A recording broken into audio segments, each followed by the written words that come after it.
Welcome everyone to another episode of the Akshit Chaudhary show. आज हमारे साथ हैं आभास सर। को इस इंटरव्यू में जानने को मिलेगी सबसे पहले आभास सर की जर्नी, कि उन्होंने एक स्टार्टअप कैसे स्टार्ट किया और उस स्टार्टअप को क्यों बंद किया, उस स्टार्टअप से उनकी क्या सारी लर्निंग्स रही, और इनिशियल जो फर्स्ट टाइम स्टार्टअप फाउंडर्स होते हैं उनके लिए इनिशियल क्या रिसोर्सेज ज़रूरी हैं, उन सारे रिसोर्सेज पे different categories, different part of entrepreneurship which are very essential for young aspiring entrepreneurs, for young college entrepreneurs, वो सारी चीज़ें हम लोगों ने इस पॉडकास्ट में डिस्कस की हैं। So check out this episode and see you guys. Of the Akshit Chaudhary show. So today we have Mr. Abhas Sharma. So welcome Abhas sir. Hello Akshit. Sir, tell me about yourself कि आप अपना थोड़ा सा एक introduction दे दीजिए guests को, कि जो आप लोगों के आपके बारे में नहीं जानते हैं, कि आप ओवरऑल क्या करते हैं और आपका फील्ड ऑफ बैकग्राउंड क्या है। देखो, अब तक मुझे खुद नहीं ये पता चला है कि मेरा फील्ड ऑफ बैकग्राउंड क्या है, और जो करंटली अब तक जो मैंने किया है जब से मैंने वो संभाला है वो है एंटरप्रेन्योरशिप। मुझे जब मैं कॉलेज के फर्स्ट ईयर में आया था तो ये सोच के आया था कि इंजीनियरिंग ही मैं जानता था। अब फिर आया तो मुझे लगा कि कंप्यूटर साइंस इंजीनियरिंग करनी है, यहाँ से कोडिंग करनी है, ये सारी चीज़ें सबको मैंने देखा करते हुए। फिर मैं क्लासेस गया। क्लासेस में जाने के बाद मुझे पता चला कि शायद वो चीज़ मैं अचीव नहीं कर पाऊँगा जो मैं करना चाहता हूँ। अब तक वो डार्क था बिल्कुल कि मुझे करना क्या है। अभी करंटली आप क्या कर रहे हैं सर? मेनली हम वो फोकस करना चाहेंगे, वो अभी हम फर्दर डिस्कस करेंगे। करंटली आप क्या कर रहे हैं? करंटली अभी मैं हेड ऑफ़ ऑपरेशंस हूँ ऑटोमोबाइल टेक्नोलॉजीज़ में। और अभी पिछला जो आपको पता होगा कि जो स्टार्टअप था मेरा, उसको शट डाउन करके मुझे फिर हेड ऑफ़ ऑपरेशंस का काम मैंने इधर ऑटोमोबाइल टेक्नोलॉजीज़ में फ़िलहाल कर रहा हूँ। बेसिकली वो कार रिपेयरिंग स्टार्टअप कंपनी है, तो फ्रॉम बैंगलोर। आपका जो लास्ट स्टार्टअप था उसका क्या नाम था सर? वो एक बार इंट्रोड्यूस कर दीजिए। यार, उसका नाम था एलो ऑटो वर्क्स। ओके। उसमें ये था कि जब हमने स्टार्ट किया था दैट टाइम वाज 2016, और वो उसमें था कि हम कार रिपेयरिंग प्रोवाइड कराते थे कस्टमर को इन द बेटर गैराजेस, और अपने उस पे अपने ऑथेंटिसिटी पे कि हाँ ये गैराजेस सही है, जेन्यून रेट्स की उस वक्त काफ़ी इशूज़ थी। उस वक्त बहुत इशूज़ थी पार्ट्स अवेलेबिलिटी की, कि गैराजेस के जो पार्ट्स लग रहे हैं गाड़ियों में वो सही है या नहीं है। इन सब इशूज़ को हम उस वक्त एज एन स्टूडेंट, हम सब स्टूडेंट थे उस वक्त, जो मेरा को फाउंडर और मैं था वो सब स्टूडेंट थे। As a student we thought कि इसको सॉल्व करना चाहिए, तो हमारा स्टार्टअप एलो ऑटो वर्क्स पूरा इस बेसिस पे था। ओके। और वो वहीं से आता है जहाँ से आपने अभी फ़िलहाल ग्रेजुएशन कर रहे हो, SMUD-TVIC। या so they supported us in the very initial phase. So Abhas sir, हम इनिशियल स्टार्ट करेंगे कि आप जब स्कूल डेज़ में थे 10th 12th क्लास में, तो कभी आपने सोचा था कि आप कॉलेज डेज़ में जाएंगे तो आप क्या करेंगे? उस टाइम पे जो 10th 12th वाला आभास था वो क्या सोचता था कि आगे लाइफ में क्या करना है उसको? 10th 12th वाला भी आभास वही था जो आज है। He has never change. Scenario ये था कि हमेशा से कुछ था कि मतलब हमेशा से लगता था कि इशूज़ पे काम करूं, नॉट कि जो चीज़ें चल रही हैं उस पे काम करूं। हमेशा से मेरा ये मोटिव रहा है, चाहे 10th हो 12th हो या फिर कॉलेज हो, इशूज़ पे काम करने का, और वही मैंने हमेशा किया है। That's it. सो आपने फिर कैसे डिसाइड किया कि आपको कॉलेज किस ब्रांच में या क्या आगे लाइफ में परस्यू करना है, डिग्री क्या करनी? क्योंकि हमारे इंडिया में बहुत कॉमन है डिग्री का। एट दैट टाइम जब मैंने जब जेई मेंस का जो होता है एग्ज़ाम, उसके बाद श्री माता वैष्णो देवी यूनिवर्सिटी मुझे मिला, तो उसमें जब मैं आया तो मैकेनिकल इंजीनियरिंग में था। एंड जब मैंने मैकेनिकल इंजीनियरिंग को देखा, उनके लैब्स वैब्स देखे, और मैंने पढ़ा भी था थर्मोडायनामिक्स और ये सारी चीज़ें जो 10th 12th, मैं कहा कि यार इस चीज़ से किसी भी तरीके से निकलना है, बिकॉज मैकेनिकल इंजीनियरिंग हो गया, अब आप कुछ कर भी नहीं सकते। तो मेरे दिमाग में था इस चीज़ से निकलना, नहीं तो ये तो नहीं होना मेरे से, मैं पागल हो जाऊंगा। जो सुसाइड का सुनता था मैं कॉलेजेस में, मैं सोचा मैं कर दूंगा, कभी ना कभी कर दूंगा। तो ये फेस कॉलेज में जाने के बाद था। एग्जैक्टली। तो फिर क्या हुआ कि फिर मेरे दिमाग में किसी ने मुझे बताया कि स्वैप भी होता है ब्रांच। अच्छा। ब्रांच जो है स्वैप भी होता है। मैंने ट्राई आउट किया कि अब करूँ क्या, कैसे करूँ, तो मुझे पता चल गया कि कर सकते हैं। तो हमने क्या किया कि डाला, फिर अब आया कि कौन सा ब्रांच करूँ, तो फिर मुझे कहीं से पता चला कि सबसे ज़्यादा पैसा कंप्यूटर साइंस में है। अच्छा। सबसे ज़्यादा पैसा अगर आप अच्छे से काम करो तो बच्चे जोश में होते हैं। मैंने भी उसमें जोश में कंप्यूटर साइंस ले लिया। टू बी वेरी ऑनेस्ट, मुझे उस वक्त यही माइंड में था कि सबसे ज़्यादा पैसा कंप्यूटर साइंस में, मैंने कंप्यूटर साइंस ले लिया। अब मुझे तो उस टाइम पे मनी ओरिएंटेड माइंड मनी था। ओरिएंटेड माइंड था, मनी ओरिएंटेड नहीं कह सकते बिकॉज ऑप्शंस कुछ पता नहीं चल रहा था, तो हमने एक पैरामीटर बना लिया कि यार चलो ठीक है, पहले दिमाग में पहला पैसा आ गया, पहले पैसे पे फोकस कर दिया, तो इसलिए मैंने कंप्यूटर साइंस ले लिया। Okay. There was nothing like कि मुझे लेना है या करना है, मुझे कुछ नहीं पता था, आज तक नहीं पता। सो आपने फिर सीएस ली, उसके बाद में मतलब आगे की जर्नी कैसे आपकी गो ऑन हुई, उसके बारे में थोड़ा सा इंट्रोड्यूस कीजिए कि आप एंटरप्रेन्योरशिप वर्ल्ड के अंदर कैसे आगे एंटर। की जर्नी क्या थी, मैं क्लास गया, क्लास जाने के बाद पता चला कि ये क्या, ये तो मतलब कॉलेज में मैंने सोचा कुछ और था और कॉलेज तो अजीब तरीके से चल रहा है, वही टीचर्स, वही पढ़ने का पूरा क्लासरूम एंड वही मतलब पूरा का पूरा टाइम टेबल, टाइम स्केड्यूल, मतलब मेरा पूरा का पूरा भ्रम ही हट गया। और कॉलेज भी वही है यार जो हम अब तक करते आ रहे थे। मतलब कॉलेज को लेकर मैंने बड़ी अजीब अजीब चीज़ें माइंड में बिठा रखी थी। फिर भ्रम टूटने के बाद हुआ कि अब क्या करूँ, तो मैंने देखा कि क्लासेज उतनी इंटरेस्टिंग नहीं हो रहे थे और मुझे एटलीस्ट कई बच्चों को बहुत इंटरेस्टिंग लगा था और कई बच्चे काफ़ी अच्छा काम कर रहे हैं वहाँ से पढ़ लिख करके, मुझे इंटरेस्टिंग नहीं लग रहे थे। तो फाइनली धीरे धीरे क्लास मैंने जाना कम कर दिया। जैसे ही जाना मैंने कम किया क्लास, तो टीचर्स की धमकियाँ आनी शुरू हो गई। टीचर्स की धमकियाँ आनी शुरू हो गई तो आप टीचर्स की नज़र में गिर चुके हो, अब आपको ही पता है बाकी। अगर आप टीचर्स की नज़र में एक बार गिर गए तो फिर आप पूरे 4 साल कुछ भी कर लो, आपको कुछ नहीं होना कॉलेज में। तो दैट वाज द सिनेरियो। फिर मैंने क्लासेज जाना बिल्कुल बंद कर दिया। तो ये कौन से ईयर की बातें हैं सर, मतलब ये जो फर्स्ट ईयर से ही, फर्स्ट ईयर से? फर्स्ट सेमेस्टर से ही आप कह लो ये स्टार्ट हो गया था मेरा। पहले 1 महीने मैंने जाना शुरू किया था, उसके बाद मुझे कुछ कुछ लगने लग गया कि यार नहीं, I think like something is missing, not कुछ फॉर मिस। मी, हाँ something is missing for me. तो ये था पूरा सिनेरियो। तो मतलब ऐसी फील क्यों आ रही थी आपको, कुछ समय के बाद में रियलाइज़ हुई कि ऐसी क्या चीज़ मिसिंग थी वहाँ पे क्लासेस में, या क्या फैक्टर था, आपको क्या फैक्टर लगा कि जो आपको अट्रैक्ट नहीं कर रहा था या वहाँ से क्लासेस तक जाने के लिए? I was looking for some practical approach. Still I was seeing like कि कॉलेज में जो भी चीज़ चल रहा है थियोरेटिकल बहुत ज़्यादा चल रहा है। अब हम कॉलेज में आ चुके हैं, 18, 19, 20 साल सबकी उम्र है नाउ, कि अब हमें थोड़ा सा प्रैक्टिकल अप्रोच देखना चाहिए कि अगर ये चीज़ हो रहा है तो क्यों हो रहा है। हमने 10th 12th में बहुत चीज़ पढ़ा, साइंस, मैथ्स, बहुत सारी चीज़ें पढ़ी। अगर हम कॉलेज में आते हैं तो ये एक्सपेक्ट करते हैं कि अगर ये चीज़ हो रहा है तो क्यों हो रहा है, और अगर जो क्यों हो रहा है ये बताने वाला अगर थोड़ा डायनामिक हो, और अच्छा हम तो बच्चे हैं, हमें सच में कुछ नहीं पता, अगर ये बताने वाला थोड़ा डायनामिक हो और काफ़ी अच्छे तरीके से उन्हें भी मज़ा आए बताने में, तो चीज़ें बहुत ईजी हो जाती हैं। मुझे प्रैक्टिकल अप्रोच कहीं देखने को नहीं मिला था मेरे लिए, कई बच्चों को मिला है, मैं फिर से बोल रहा हूँ, मुझे नहीं दिख रहा था कि मतलब क्या क्यों हो रहा है ये चीज़, आखिर ऐसा हो रहा है तो क्यों हो रहा है, अगर होना चाहिए तो ऐसा क्यों नहीं हो रहा, इसका क्या पर्पस है। आज तक मैं आपको बताऊँ, कंपाइलर डिज़ाइन हमारे उसमें CSE में पढ़ाया जाता है, बहुत सारे बच्चों ने पढ़ा। सच बताऊँ तो आज तक बहुत बच्चों को नहीं पता कि इसका पर्पस क्या था पढ़ने का। जिन्होंने किया उन्होंने कर लिया, दैट्स फाइन, बट मैं बता रहा हूँ कि एक जब तक आप लार्ज सेट को अगर एड्रेस कर रहे हो, अगर लार्ज सेट में आपको लार्ज परसेंटेज को पर्पस ही नहीं पता, for me it was not good thing. तो मेनली आप थ्योरेटिकल वाले पार्ट को, आपको लगा कि वहाँ पे थ्योरेटिकल और प्रैक्टिकल वाले पार्ट पे आप काम करना चाहते थे, वो मैच नहीं कर रहा था, बैलेंस नहीं बैठ पा रहा था दोनों चीज़ों का। मुझे नहीं पता चल रहा था कि लाइक करूँ क्या, हो क्या रहा है, दैट्स इट। सो इसलिए आपने, और मैं फिर से बोल रहा हूँ कि college education is definitely a very good, but for me it was not suitable eight that point of time. Okay, start कैसे हुई आपकी एंटरप्रेन्योरशिप जर्नी, मतलब कॉलेज डे से? वही बेस था हमारा, इश्यूज़ को सॉल्व करना। अब मैं आपको बताता हूँ हुआ कैसे था, अभी तक ये किसी को नहीं पता। So you are revealing it first time? Actually हुआ ये था कि मेरे सेकेंड ईयर में मेरे 2 फ्रेंड्स थे जो काफ़ी अच्छी कोडिंग करते थे, तो लाइक कि, और मेरा एक फ्रेंड था मेरे लोकल एरिया का जहाँ मैं पहले रहता था, पटना, वहाँ उसने मुझे बोला कि Abhas, I have a business setup, I need like website and other things to expand it और लाइक टू मार्केट इट।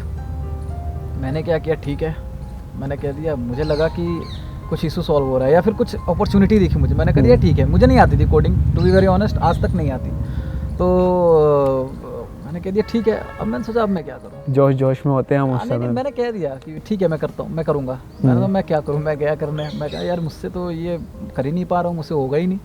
तो मैंने क्या किया, मेरे 2 फ्रेंड हैं, आज भी फ्रेंड है, मैं नाम नहीं लूँगा उनका, बट उन दोनों को अच्छी कोडिंग आती थी।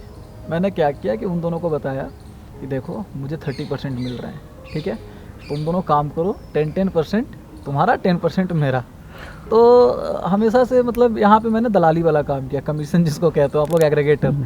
तो उन दोनों ने काम करना शुरू किया, बस वहीं से स्टार्ट हो गया था जर्नी। तो ये कौन से ईयर की बातें हैं? ये मतलब सेकेंड ईयर की बात है। सेकेंड ईयर में काम करना शुरू हो गया था, बट अनलकीली वो चीज़ चली नहीं। मेरा उधर से भी ब्रेकअप हो गया। ब्रेकअप कहने का मतलब कि उधर से भी फेडअप हो गया कि यार आभास कब दोगे। और जिन 2 फ्रेंड्स पे मैंने भरोसा किया था उन्होंने भी हाथ खड़ा कर दिया, यार आभास अभी नहीं होगा। तो लाइक कि मेरा करियर वहीं पे स्टॉप हो गया एंटरप्रेन्योरशिप का। तो ये सब सेकेंड ईयर की बातें हैं। तो ये कितने टाइम चला ऑलमोस्ट ये वाली चीज़ें? ये 3-4 महीने चली थी। 3-4 महीने चली थी और काफ़ी इंटरेस्टिंग था ये। मैं बस चाहता था यार काम कर दो। उधर से फ़ोन आता था, हाँ हो रहा है, काम हो रहा है। लाइक इस तरीके से। सो इस तरह से आपकी एंटरप्रेन्योरशिप की जर्नी स्टार्ट हुई थी in second year of your college. Okay. So इसके बाद में आपने आगे अपना कि खुद, उसके बाद में एक जो आपने फेज देखा कि थोड़ा सा आपको लगा कि वो फेल हो गया, आप मतलब उस चीज़ को आपको देखने का नज़रिया क्या था उस समय पे, कि आप उसको एज अ फेलियर मान रहे थे या कि और आपको उस चीज़ को आगे कैसे? उस आइडिया में कुछ था, एक एडिशनल चीज़ जो मुझे स्टिक कर गई थी। वो जो पर्टिकुलर उस टाइम पे आइडिया था कि वो बंदा जो था जो मुझे कॉल कर रहा था वो पार्ट्स बेचता था अपने शॉप पे। पार्ट्स सेलिंग का उसका पूरा प्रोसेस था और ही हैज़ एस्टैब्लिश्ड प्रोसेस दिया। और तो पार्ट्स तो बहुत अच्छी चीज़ है, पार्ट्स सेलिंग का अच्छा बिजनेस है, तो वो कर रहे थे, वो ऑनलाइन करना चाहते थे। But for me at that point of time 1-2 चीज़ जो थोड़ा सा हटके हो गई, वो मैंने फिर कार रिपेयर, मेरे फादर के पास आज तक बाइक है, टू बी वेरी ऑनेस्ट। तो उन्होंने दिया अपने बाइक को सर्विस सेंटर में देने के बाद पता चला कि उनके पास अचानक से बिल आता है 10,000 रुपये का बाइक। और eight that point of time कई बार मिडिल क्लास फैमिली में होता है कि सिचुएशन सही नहीं होती, मैं खुल के बात करना चाहूँगा इस पर। तो 10,000 रुपये काफ़ी ज़्यादा थे। अचानक से 10,000 रुपये बाइक पे देना है, बाकी चीज़ें ठीक है, बट एवरीथिंग बाइक पे अचानक से 10,000 रुपये। मिडिल क्लास फैमिली में पैसे उतने ही आते हैं जितना आपका खर्चा है। यहाँ सबको पता है वो चीज़। जितना आपका खर्चा, अगर एडिशनल कुछ होता है आपके पास फिर वो बैलेंस नहीं होता। और मिडिल क्लास फैमिली में आप देखोगे इतना डिस्टर्बेंस होता है कि लोगों को प्लान करने का भी टाइम नहीं मिलता। तो मेरे फादर का 10,000 रुपये का बिल आ गया एंड ही वाज लाइक अब क्या हो गया ऐसा भाई। तो फिर गए, मैं भी गया था साथ में, मतलब ऐसे ही गया था, फादर के साथ गया था। उस वक्त बच्चा तो नहीं कह सकता, बट स्टिल हाँ दिमाग नहीं खुला था।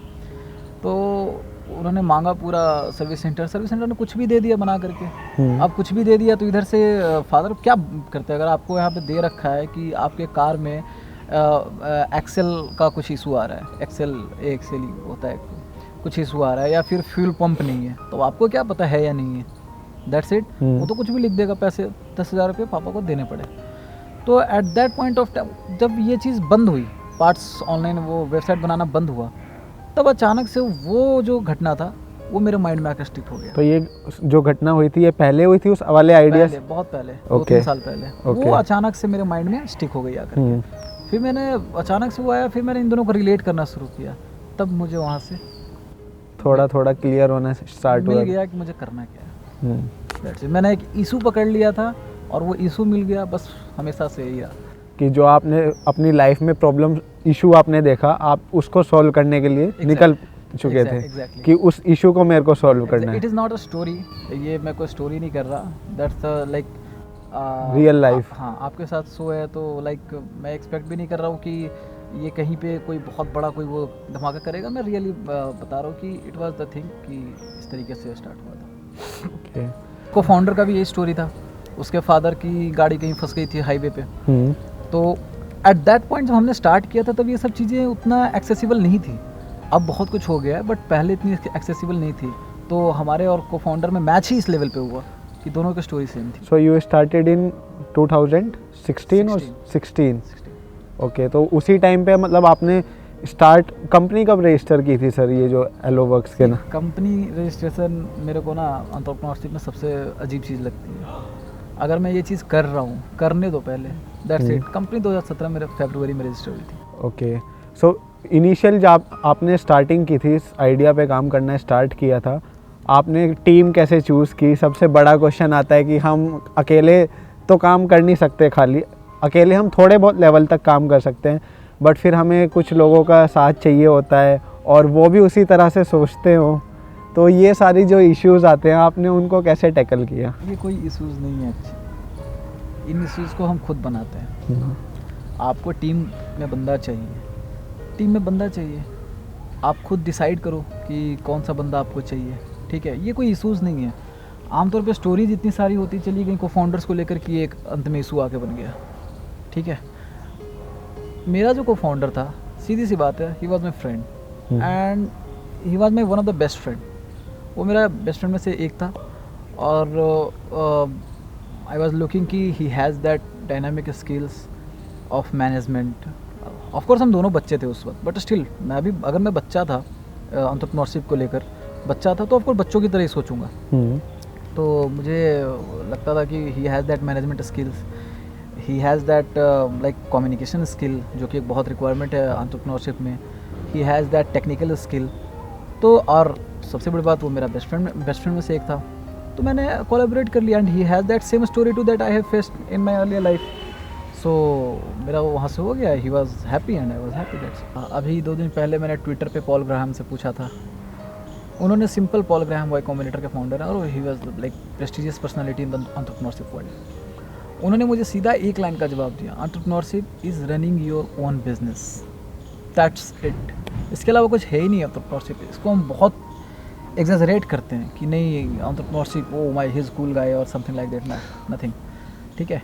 तो अब इसको difference, of course everybody is running business, everybody is entrepreneur. अब आपको क्या करना होता है, आपको डिफ्रेंशिएट करना होता है। डिफ्रेंशिएट करने के 2 तरीके होते हैं। First thing is making something new और मेकिंग समथिंग बेटर, ठीक है। तो हमारे पास पहले से ऑप्शंस थे, but we wanted to make it something better. That was the thing like which I have thought at that point of time. और अब तक जो मुझे पता चला एंटरप्रेन्योरशिप के बारे में।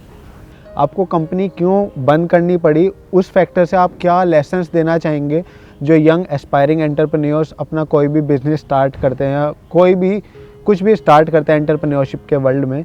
तो आपकी अपनी कंपनी बंद कर स्टार्टिंग से लेके एंड तक अगर उसको समराइज़ करें शॉर्ट में, तो आप क्या लेसन्स उन यंग एस्पायरिंग एंटरप्रेन्योर्स को देना चाहेंगे? फर्स्ट ऑफ ऑल मैं कोई नहीं होता लेसन देने वाला मैं सब सारे व्यूवर्स को बता दूं कि मैं लेसन नहीं दे रहा। बस हाँ, अक्षित के शो में हूँ, इन्होंने अपना नया शो स्टार्ट किया है, तो लाइक मुझे ऐसा लगा कि बहुत सारे जो अब तक के जो एक्सपीरियंसेस रहे, हाँ उनमें कुछ कंटेंट जरूर डिलीवर कर सकता हूँ मैं अक्षित के लिए। तो पहले बता दूँ मैं कोई लेसन नहीं दे रहा आप लोगों को, ठीक है। चीज़ एंटरप्रेन्योरशिप के हमेशा 3 स्टेज होते हैं, नेगेटिव, 0, 1। आपने 0 to 1 तो सुन लिया होगा, पीटर थियल साहब की वो है बुक है, हाँ, बहुत फेमस है एंटरप्रेन्योरशिप के बीच में 0 to 1। But nobody has told you about negative to 0 and the most important part is to come on that point. अब हमारे तुम्हारे जैसे एंटरप्रेन्योर्स हैं जिनके पीछे कोई बैकअप नहीं है, कोई सपोर्ट नहीं है, कहीं से कुछ नहीं है, आपको सब कुछ खुद ही खड़ा करना है, उनको नेगेटिव से चलना होता है। That's the thing. तो मैं बात करूँगा नेगेटिव टू 0 आने पर। मुझे लगता है कि आज के टाइम में मैं 0 पर आ गया हूँ। आप पहले नेगेटिव फेज में, मैं बहुत नेगेटिव में था, अब मैं 0 पर आ गया हूँ। Now I have to travel 0 to 1। That is another like complex thing, I agree, but still the most important thing to talk about aspiring entrepreneur is negative to 0। और अस्पायरिंग एंटरप्रेन्योर हैं जिनके पास कोई बैकअप नहीं है, कोई support नहीं है, कहीं से कुछ नहीं है, they just want to solve a issue और they just want to make something better और समथिंग न्यू। उनके लिए बस यही है कि आपको लगे रहना पड़ेगा, बस आपको लगे रहना पड़ेगा। कंसिस्टेंसी सी ये बोलते सबको ये कि कंसिस्टेंसी लाओ तो सक्सेसफुल, आपको सब लोगों को पता है। बट अगर देखो एंटरप्रेन्योरशिप में 2 चीज़ें हैं कि जैसे इसमें 4 कंपोनेंट होते हैं, management, operations, finance and technology. बहुत सारे लोग कहते हैं कि आई हैव टेक स्टार्टअप, बहुत सारे लोग कहते हैं I have service based startup, बहुत सारे लोग कहते हैं I have supply chain based startup, something like that. But for me it is always कोई भी स्टार्टअप हो या कोई भी कंपनी या कोई भी आप एंटरप्रेन्योरशिप कर रहे हो, आपके पास 4 चीज़ें, 4 कंपोनेंट हमेशा इन्वॉल्व रहेंगे। क्या क्या अभी बताया मैंने, management, operation, finance and technology, ठीक है। तो आपको इन 4 पैमानों पे खरा उतरना पड़ेगा एज अ फाउंडर। और फाउंडर किसको कहते हैं? फाउंडर टीम का पहले बंदा को कहते हैं, और किसी को फाउंडर नहीं कहते। एक फाउंडर का भी एक अलग होप बनाया गया, फाउंडर नथिंग। टीम का पहला जो बंदा है, जो सबसे पहले है, वही फाउंडर है। तो एज अ फाउंडर आपके पास उस वक्त कोई नहीं है, आपको इन 4 चीज़ों पर ध्यान देना पड़ेगा। और इन 4 चीज़ों पर ध्यान देने के लिए आप अगर एक बार भी कभी आलस के फेज में पड़े तो आप बैलेंस खो दोगे, आपकी गलती नहीं होगी बट आप हार जाओगे।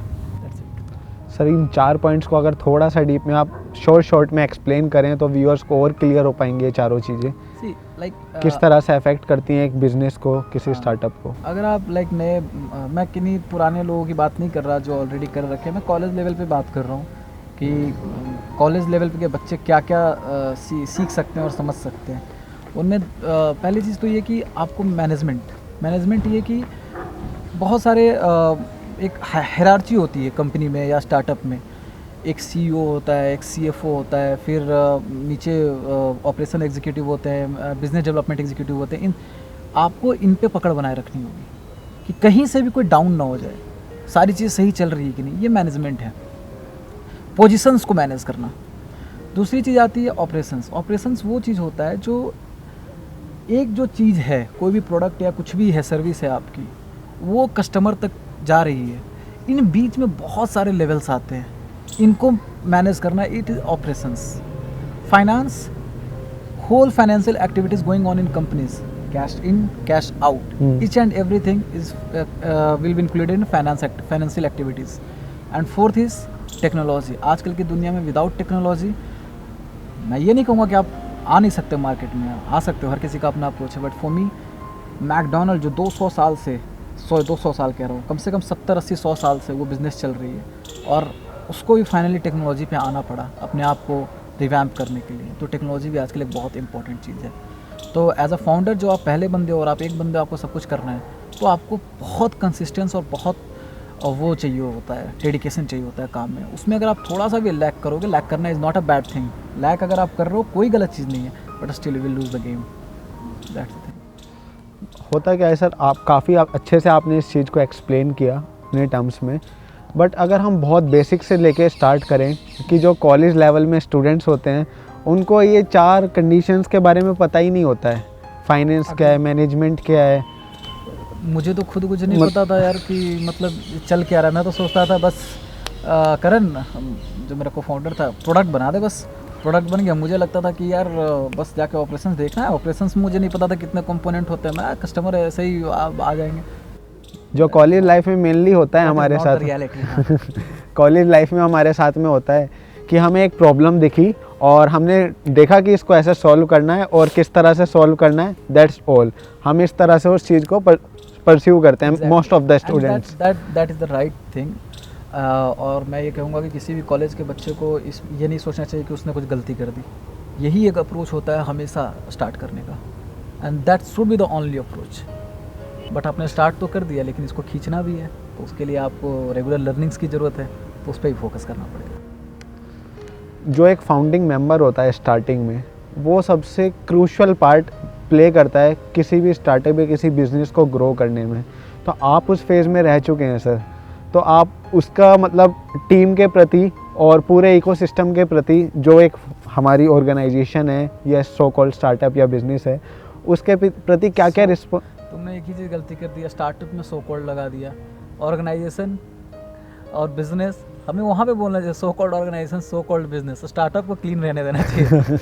नो इश्यू सर, मैं भी लर्निंग फेज में हूँ, आप लोगों से अभी सीख ही रहा हूँ सर। तो वो वाले पार्ट में अगर हम देखा जाए तो क्या क्या रिस्पॉन्सिबिलिटीज़ मेन होती हैं जो एक फाउंडर रोल प्ले करता है, जैसे आपने कुछ 4 चीज़ें अभी बताई, और मतलब स्टार्टिंग में जो स्टार्ट करते हैं स्टूडेंट्स, उनके लिए आप थोड़ा सा और इम्पॉर्टेंट थिंग, मैं समझ गया आपकी बात, most important thing is MVP, that is minimum viable product. हमारे इंक्यूबेशन सेंटर्स में या फिर जहाँ भी थोड़े बहुत सपोर्ट प्रोवाइड की जाती है अलग अलग लेवल पे, MVP के बारे में क्लियर नहीं बताया जाता है कि MVP है क्या। बता दिया जाता है कि MVP वो चीज़ जो कस्टमर के पास लेके जाना है, जो प्रोडक्ट, जिससे कि आपको थोड़ी बहुत ट्रैक्शन आनी शुरू हो जाए। बट उस चीज़ को करना कैसे? अगर वही चीज़ मेरे को पता चल गया कि कस्टमर के पास ये प्रोडक्ट लेके जाना है, तो गेम ही फिर ओवर है ना, फिर तो सब कोई कर सकता है। तो वहाँ पे मैं मानता हूँ कि फाउंडर्स को अपनी इंट्यूशन, अपने ऑब्जर्वेशन और जो मल्टीपल रिपोर्ट्स, रिसर्चेज आई हैं उस पर्टिकुलर इंडस्ट्री, जिस इंडस्ट्री में आप कर रहे हो, उनको बहुत अच्छे तरीके से पढ़ना चाहिए। जैसे Harvard business review, HBR, if you have listened about that. उसके बाद फिर इन्वेंटिवा आजकल हमारे इंडिया में काफ़ी अच्छा स्टार्टअप को लेकर, मैगजीन इंडस्ट्रीज़ को लेकर काफ़ी, योर स्टोरी भी बहुत अच्छा, but your story is like कि आपको सक्सेस स्टोरी के अलावा बहुत सारी चीज़ें नहीं बताता है, बट स्टिल यू कैन, तो सारे रिसर्चेज को एक जगह पे ला करके आपको हमारे IIM से कई सारे रिसर्चेज इंडस्ट्री रिपोर्ट्स छपते हैं, फिर आप डेलोलाइट के पेज को वो फॉलो करोगे तो आपको कई सारे इंडस्ट्री रिपोर्ट्स मिलेंगे, फिर अपने इंट्यूशंस, अपने ऑब्जर्वेशंस के बेसिस पे सारी चीज़ों को सामने रख के अच्छे से पढ़ाई करके फिर आप एक MVP का प्लान करते हो कि अब कौन सा प्रोडक्ट है जो मुझे कस्टमर के पास लेके जाना है, उस पे आप पूरी टीम के साथ बैठ के डिस्कशन करो, फिर एक MVP का फ़्लो बनाओ। MVP का एक फ़्लो होता है कि किस तरीके से हमारा फ़्लो चलेगा, ऑपरेशनल फ़्लो क्या होगा, इस पर्टिकुलर MVP हम लेके चले गए, कैसे वो कैसे वर्क करेगा, कस्टमर को कैसे पसंद आएगा, कस्टमर इसको कैसे ट्रीट करेगा, इनका एक फ़्लो बनाना होता है। तो I think that should be the way founder should go for initial term founder. I'm not talking about like experienced founder. They already know the things, but I am talking only for college students who don't know, who doesn't know. If he knows, then I am not talking about them. So आप sir जो starting करते हैं college students, उनको resources के बारे में बहुत कम knowledge होती है कि उनको स्टार्टअप के बारे में कहाँ से सीखना है, बिज़नेस के बारे में कहाँ से सीखना है। वी नो कि हम बुक्स हमारी बेस्ट फ्रेंड्स होती हैं, या फिर आजकल ऑनलाइन भी इतना सारा मटेरियल अवेलेबल है, बट उसको शॉर्ट आउट करने में ही हालत ख़राब हो जाती है कई बार हम लोगों की, कि कहाँ से पढ़ना है, हम बहुत ज़्यादा कंफ्यूज हो जाते हैं। एज अ फाउंडर आपने यही करना होता है, फाउंडर या कोई भी एज अ टीम मेंबर आपको यही करना होता है, आपको सारी चीज़ों को पढ़ना होता है। इधर इट इज़ गुड, इधर इट इज़ बैड, सारी चीज़ों को पढ़ के ही आप बता सकते हो क्या गुड है क्या बैड है। मैं ये नहीं कहता कि फिर कोई भी वेस्ट मटेरियल उठा के पढ़ो, but still you should try to read the maximum things whatever available on the internet, on the ground or wherever the researches are. आपको maximum things पढ़नी चाहिए, बट उसको मैं रिड्यूस कर देता हूँ चीज़ों को कि बेस्ट सोर्स क्या है एक स्टार्टअप के लिए, जहाँ से एक स्टार्टअप फाउंडर या स्टार्टअप का बंदा या फिर कोई भी एंटरप्रेन्योरशिप करना चाहता है। हमारी कई सारी आंटियाँ हैं जो काम करती हैं, लंचेस प्रोवाइड करती हैं, अपने अपने लेवल पे बहुत सारी चीज़ें करती हैं, या कोई भी है। स्टार्टअप स्कूल एक Y कॉम्बिनेटर का प्रोग्राम है, startup school, that is the like most important thing first time founder should go for.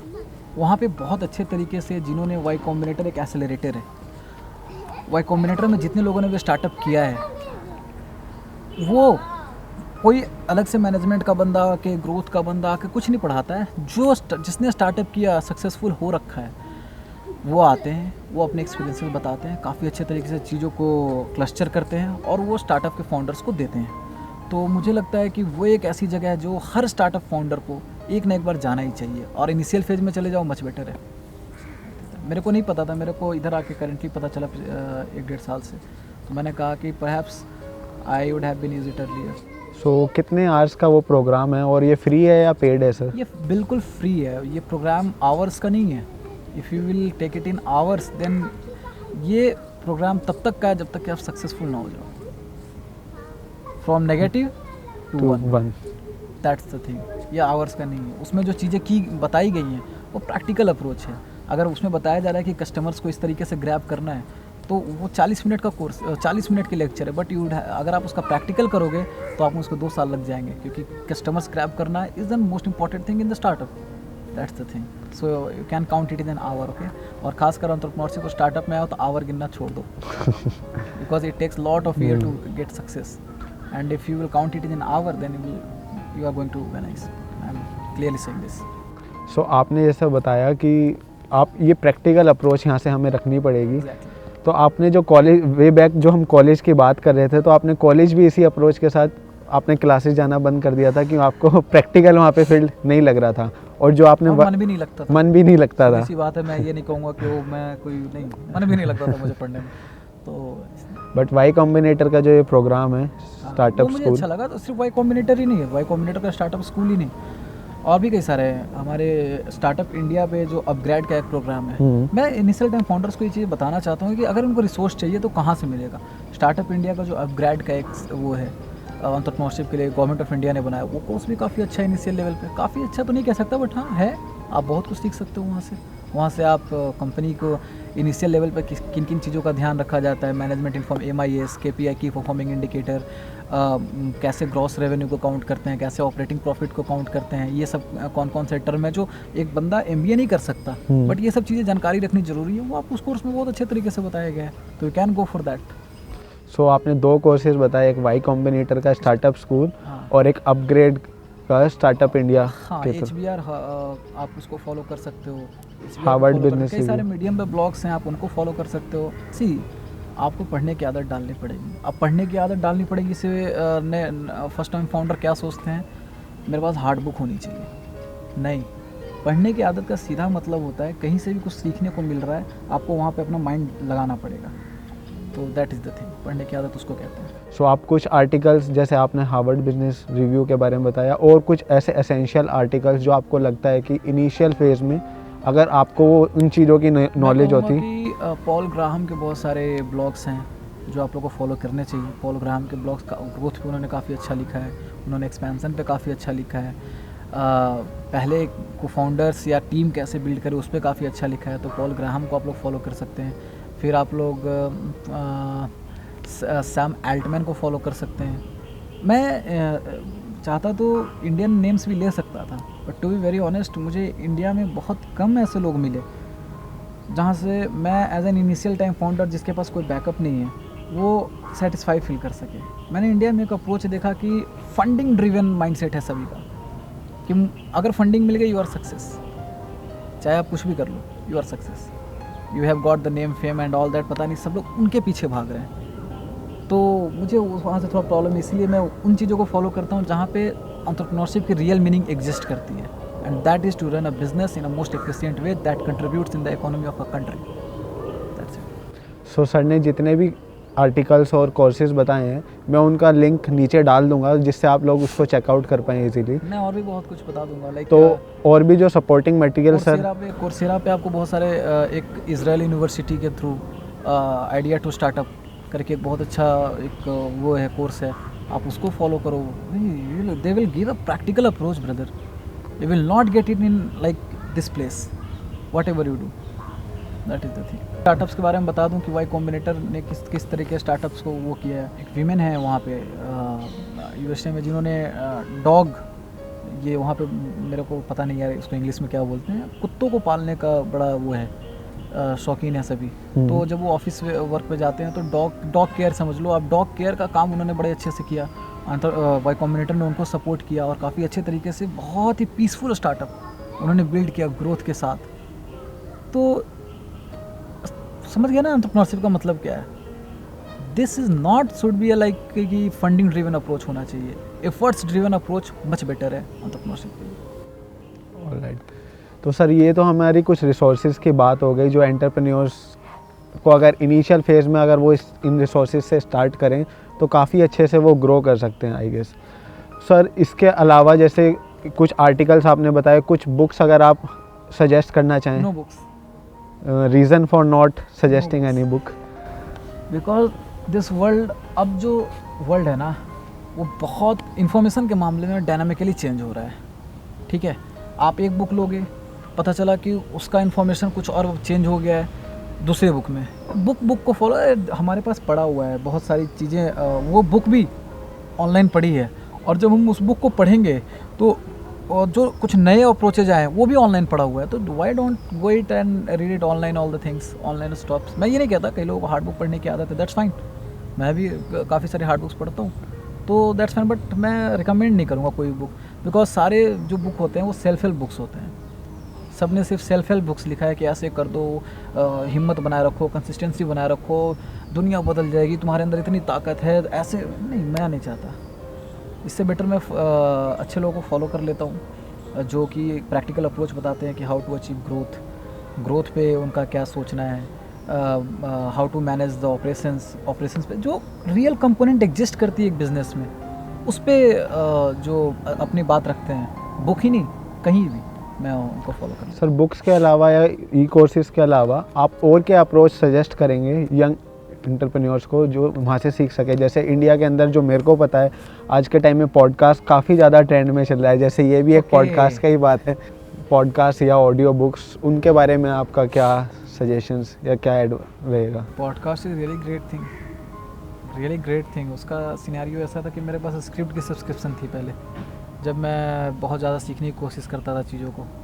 तो मैं क्या करता था, कई सारी बुक जो पढ़नी होती है, जिसका आप लोग हार्ड बुक रखते हो, उसको मैं सुनता था स्क्रिप्ट पे ऑडियो बुक में। तो काफ़ी अच्छा एक्सपीरियंस रहा और काफ़ी कुछ एक इन्वायरमेंट क्रिएट करता है आपके माइंड में। तो बहुत इंपॉर्टेंट है वो सुनना भी और समझना। बट मैं वही कहूँगा कि देखो, एंटरप्रेन्योरशिप को ना लाइफ मत बनाओ। लाइफ का एक छोटा सा कंपोनेंट है एंटरप्रेन्योरशिप, ठीक है। अब आप सारी चीज़ें, पॉडकास्ट, रिसर्च, ये वो, दिस दैट एकदम से बांध लो, दैट इज़ फाइन। हमारे हर जगह कहा गया है कि अगर एफर्ट्स लगाने हैं तो आपको इतना करना पड़ेगा, that is fine. But for me, मुझे लगता है कि लाइफ का एक छोटा सा कंपोनेंट अगर एंटरप्रेन्योरशिप में, बहुत सारे कंपोनेंट और भी हैं, उनको भी साथ लेकर चलने की कोशिश करो। समझ रहे हो बात को? तो जो करना है करो आप, that's is fine. Either it is podcast, research books, blogs, books और whatever else, online platforms, whatever else, but please find some time for yourself too, जो कि काफ़ी सारे लोग भूल जाते हैं इस फास्ट जर्नी में। That is most important. Self talk, अपने आप से बातचीत करना कि आप क्या कर रहे हैं उस टाइम के साथ में अपनी लाइफ के पार्ट में, जो कि आपने बताया कि एंटरप्रेन्योरशिप करते करते लोग एंटरप्रेन्योरशिप के पार्ट में लाइफ में क्या क्या और चीज़ें चल रही हैं उनको भूल जाते हैं। वहाँ से आपको बहुत कुछ सीखने को मिलता है जो आप अपने एंटरप्रेन्योरशिप में वो लगा सकते हो। आपने कभी दादाजी से बैठ के बात की?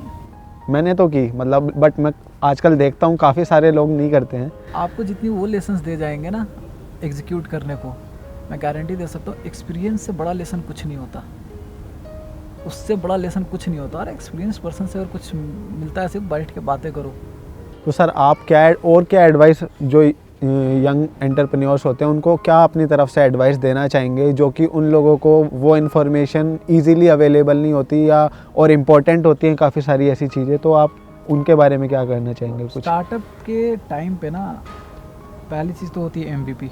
वो अगर बन जाता है, वो मैंने बताया कैसे इसका अप्रोच लेते हैं। यहाँ पे पढ़ा नहीं सकता because it will be get boring.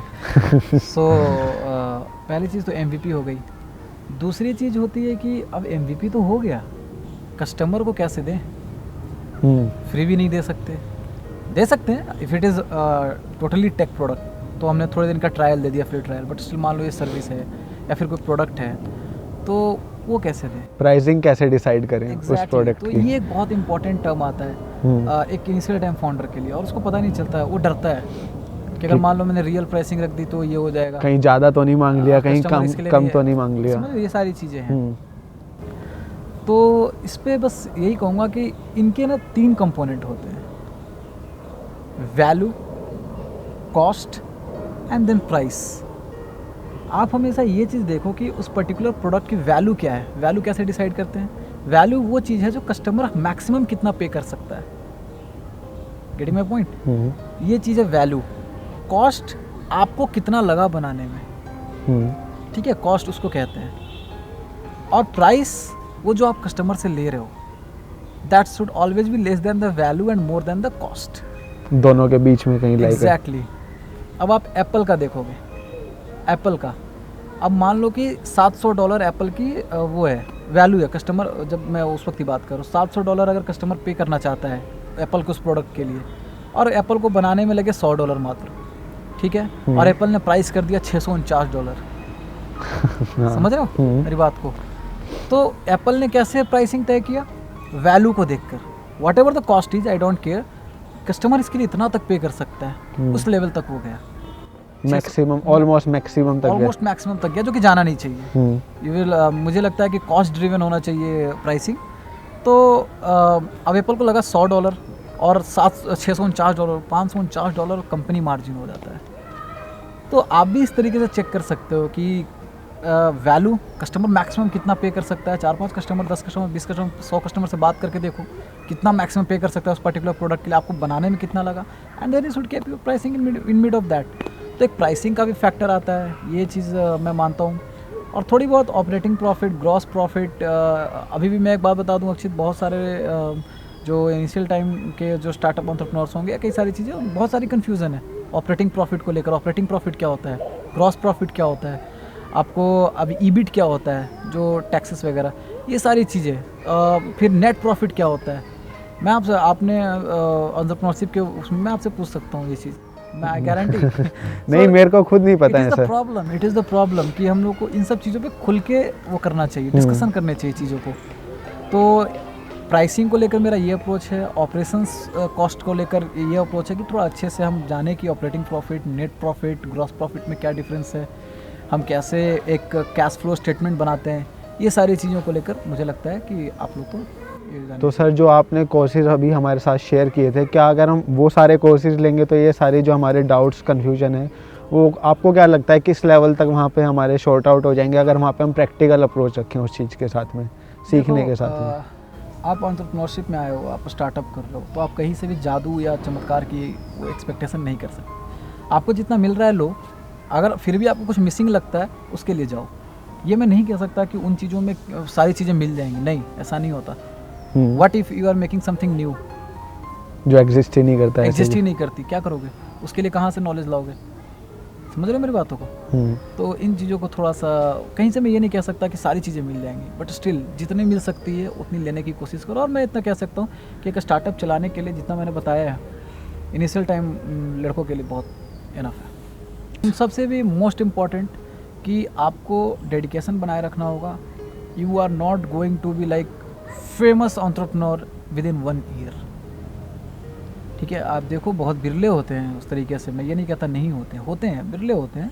But startup जो है, अगर इनको इस तरीके से मैं वो करूं कि क्या है, स्टार्टअप को मैं सीधा एक गेम मानता हूँ, nothing more than that. Startup is a game. अब उसको जीतने के जो तरीके हैं, एक मैराथन गेम है वो, उसको जीतने के लिए ना आपको दौड़ना पड़ेगा धीरे धीरे धीरे धीरे करके। आप ऐसा नहीं कर सकते 100 मीटर बहुत तेज़ दौड़े और विनर अनाउंस कर दिया, ऐसा नहीं होता। बहुत लंबी गेम चलती है, कईयों की बहुत लंबी लंबी गेम चलती है। ठीक है, रतन टाटा आज रिच पीपल में काफ़ी रिस्पेक्ट उनकी अर्न की जाती है, बट ये उनके पिछले कई सारे जो बैकग्राउंड है उनके एफर्ट्स की देन है। वो बैकग्राउंड की वजह से नेगेटिव से 0 तक आ चुके थे। एग्जैक्टली, सो यू कैंट से कि आपको बहुत जल्दी मिल जाएगा। हो सकता है कि मैं आज कर रहा हूँ और मेरे आने वाले जनरेशन्स को इसका प्रॉफिट मिले। सो थोड़ा सा मुझे लगता है ना कि हमने बहुत funding driven approach, success driven approach बना रखा है। मुझे लगता है कि थोड़ा सा इसको ब्रॉड करना चाहिए, इसका दायरा, इसका सोचना चाहिए कि इसका इम्पैक्ट कहाँ कहाँ बड़े लेवल पर पड़ रहा है, not on fund and success and this things. For me it doesn't exist. तो सर जो हमारी ये टॉक रही, इससे काफ़ी सारे लोगों को ऐसा लगेगा कि अगर हमें अपना कुछ स्टार्ट करना है, बिज़नेस स्टार्ट करना है, तो हमें इन सारी चीज़ों की नॉलेज होनी चाहिए, इसके बिना हम ऐसा स्टार्ट ही नहीं कर सकते। कुछ लोगों के माइंड में ऐसा मिथ क्रिएट हो सकता है कि जो हमने बातें की। लर्निंग का मतलब आप क्या समझते हो? लर्निंग तो कंटिन्यूस प्रोसेस है। एग्जैक्टली। तो एक फाउंडर को उसमें आना चाहिए। आप ये नहीं मैं ये नहीं कहता कि इतनी ही चीज़ें आनी चाहिए, मैं ये कह रहा हूँ कि ये चीज़ पे आपका कंट्रोल होना चाहिए। वो चीज़ कंट्रोल कैसे पाया जाता है? करते करते करते करते आपको अग्रेसिव रहना पड़ेगा, लर्निंग पे भी और डूइंग पे भी। दोनों चीज़ों के प्रति एक बैलेंस क्रिएट करना पड़ेगा आपको। स्टिल अभी तक मैं भी नहीं कर पाया हूँ, मैं भी क्या मतलब मैं नहीं कर पाया हूँ। तो फाइनली यही है कि आपको लगे रहना पड़ता है। और बहुत इंटरेस्टिंग जर्नी होती है। मेरी जर्नी तो बहुत इंटरेस्टिंग रही। मेरे कई सारे फ्रेंड्स हैं जो काफ़ी अच्छी मनी अर्न कर रहे हैं, बहुत अच्छी मनी अर्न कर रहे हैं। Like they are earning the package of whopping amount. और कई लोग मुझे कहते भी हैं, कई सारे फ्रेंड्स, कि that is the amount, that is the amount, that is the amount. Okay, but I only count my self on the experiences I earn. Sir जो हमारी इंडिया है वो youngest country in the world है। तो क्योंकि हमारे यहाँ पे 18 साल से लेके 35 साल 40 साल तक का मैक्सिमम यूथ हमारे पास है। और हमारे पास जो यूथ है, अगर उसको सही डायरेक्शन दी जाए तो शायद हम ऐसी इतनी सारी चीज़ें क्रिएट कर सकते हैं। अगर उनका माइंडसेट हम इस तरह से क्रिएट कर दें, तो आपका उन लोगों के लिए कुछ, उनको आप कोई मैसेज देना चाहें या आप कुछ बोलना चाहें कि मतलब आपकी तरफ से क्या रहेगा उनको? पहली चीज़ तो मेरी जो अपनी जर्नी से कुछ, मेरी जो एज है वो राइट नाउ 24 होने वाली है फरवरी में। ठीक है, तो मैं 35 इयर्स के बंदे को तो मैं लेसन नहीं दे सकता। ठीक है, पहली चीज़, आई एम नॉट, मतलब मैं कोई नहीं होता एक्सपीरियंस दैन मी। ठीक है, दूसरी चीज़, मैं अपने लेवल तक पे ये, और अपने लेवल तक की बात करो, एज तक की, लेवल तक की बात करो, जितना मुझे पता है। हो सकता है मेरे एज के कई सारे लोग मेरे से कई गुना ज़्यादा जानते हो, तो मैं अपने लेवल तक की बात करूँगा अगर, तो हमें ये अप्रोच नहीं रखना चाहिए कि हम बहुत सारी चीज़ें कर सकते हैं। हमें ये अप्रोच रखना चाहिए कि राइट नाउ क्या ज़रूरी है, what is needed right now, और उसको सॉल्व करना चाहिए। मेरे ख्याल से हम बहुत चीज़ें कर सकते हैं, ये कर सकते हैं, वो कर सकते हैं। मेरे लिए ये सारी चीज़ें एग्जिस्ट नहीं करती, मैं ऐसा मानता हूँ। अभी जो प्रॉब्लम्स हैं, मैं अगर उस पर काम करूँगा तो ऐसे ही प्रॉब्लम्स एलिमिनेट होते चली जाएंगी। It is a continuous process. So for me this is the important thing. क्योंकि लाइफ तो सर एक कंटिन्यूस प्रोसेस है। जैसे आपने बोला कि अभी आप 24 के होने वाले हैं और आप एक 35 ईयर ओल्ड को एडवाइस या सजेशन नहीं दे सकते, but I only wants to know कि जो आपकी जर्नी में अभी तक 24 साल की जो जर्नी है आपकी, उससे आपको कुछ एक्सपीरियंस ऐसे रहे हों या आपको ऐसा लगता हो कि अगर ये चीज़ें मुझे थोड़ा सा पहले पता चल जाती, अगर 18 साल की एज में मुझे जो 24 साल की उम्र में जाके चीज़ पता चली है, वो अगर आप कुछ ऐसी चीज़ें अपनी जर्नी से शेयर करना चाहें ऑडियंस के साथ में। लगता है कि हमारे इंडिया को थोड़ा सा जो आगे जा चुके हैं उनको खुलकर आना चाहिए, उनको अपने अप्रोच को शेयर करना चाहिए। आज मैं खुलेआम कहता हूँ आपके इस पे, रितेश अग्रवाल ओयो के को फाउंडर हैं या फाउंडर है जो भी हैं, वो इतना आगे जा चुके हैं, आज वर्ल्ड लेवल पे उनका एक्सपेंसन है।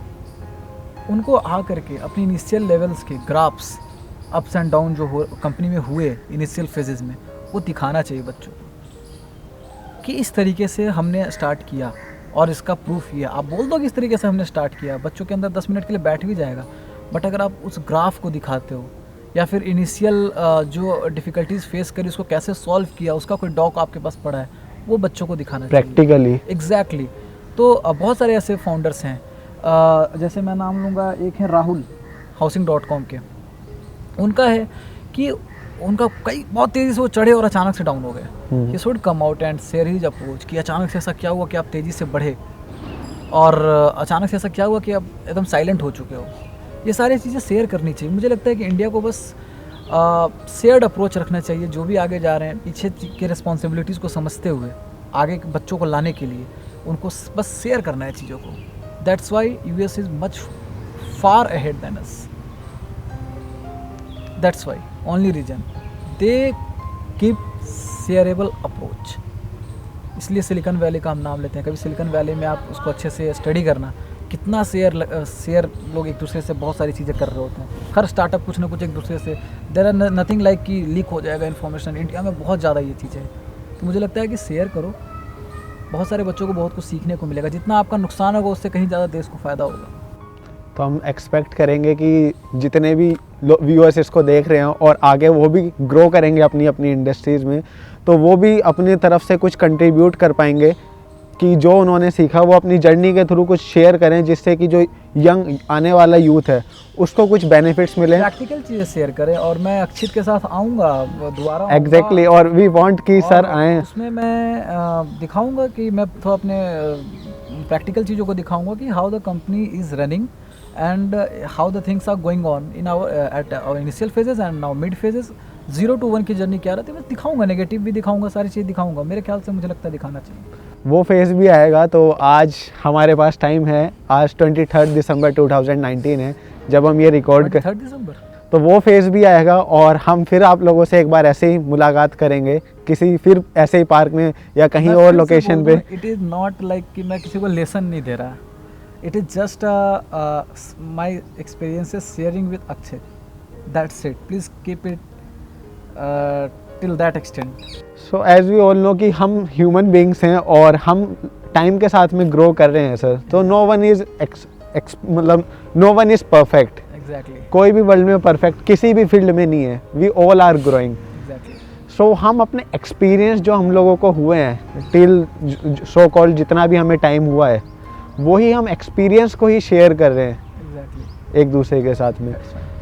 सो सर जो लास्ट एडवाइस मैं आपसे चाहूँगा बिल्कुल यार, लास्ट क्या तो कि लास्ट एडवाइस आप क्या, प्रैक्टिकल एडवाइस क्या देना चाहेंगे? लास्ट कहते कहते तो सब निकलवा लिया कि एक लास्ट एडवाइस आप क्या देना चाहेंगे जो लोग मतलब 18 से 22 साल की एज में हैं, जो कॉलेज स्टूडेंट्स हैं, पर्टिकुलरली उनके लिए आप क्या एडवाइस देना चाहेंगे?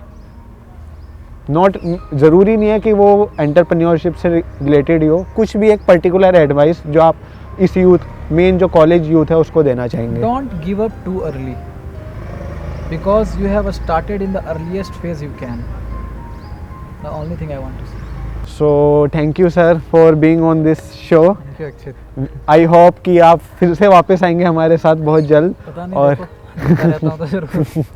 और अपने एक्सपीरियंस अपनी जर्नी के एक्सपीरियंस शेयर करेंगे हम लोगों के साथ में. और तुम्हें भी लाइक कि तुमने जो पॉडकास्ट शुरू किया है या ये जो सेशन चल रहा है, ये सारी चीज़ें, गॉड ब्लेस की काफ़ी आगे जाओ और इन चीज़ों में अच्छे अच्छे लोग आएँ.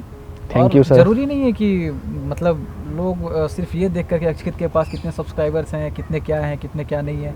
दे just want to do the thing. If you can share anything with him, any experiences, either you are of any background, you can contact with him कि अक्षित do you want to get with me. So अगर आपको लगता है कि हम किसी तरह से कोलैबोरेट कर सकते हैं और कुछ वैल्यू प्रोवाइड करा सकते हैं किसी को भी, तो आप मुझे डीएम कीजिएगा. मैं अपना यूज़र इंस्टाग्राम पे जो मेरा यूज़र नेम है वो है दा अक्षित चौधरी, तो आप वो चेकआउट कर लीजिएगा. और आपको एंटरप्रेन्योरशिप से रिलेटेड या किसी भी फील्ड से जो हमने चीज़ें डिस्कस की हैं उससे रिलेटेड कोई भी डाउट है तो आप मुझे कांटेक्ट कर सकते हैं, आभास सर को कांटेक्ट कर सकते हैं.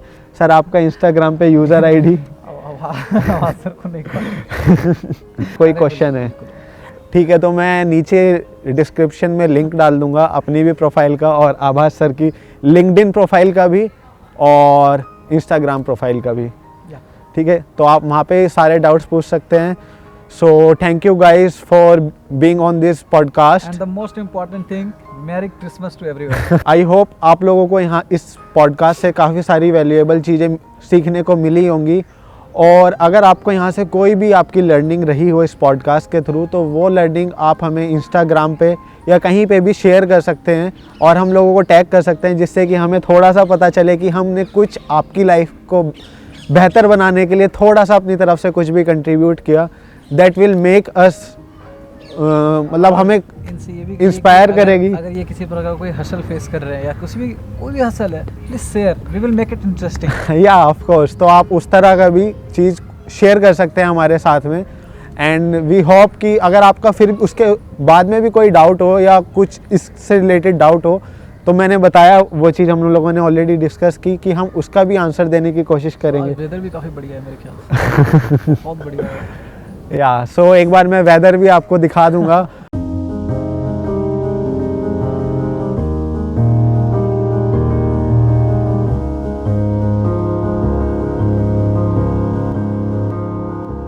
So thank you guys for being into this particular episode of the Akshit Chaudhary Show. See you in next episode. Till then, take care. Bye bye.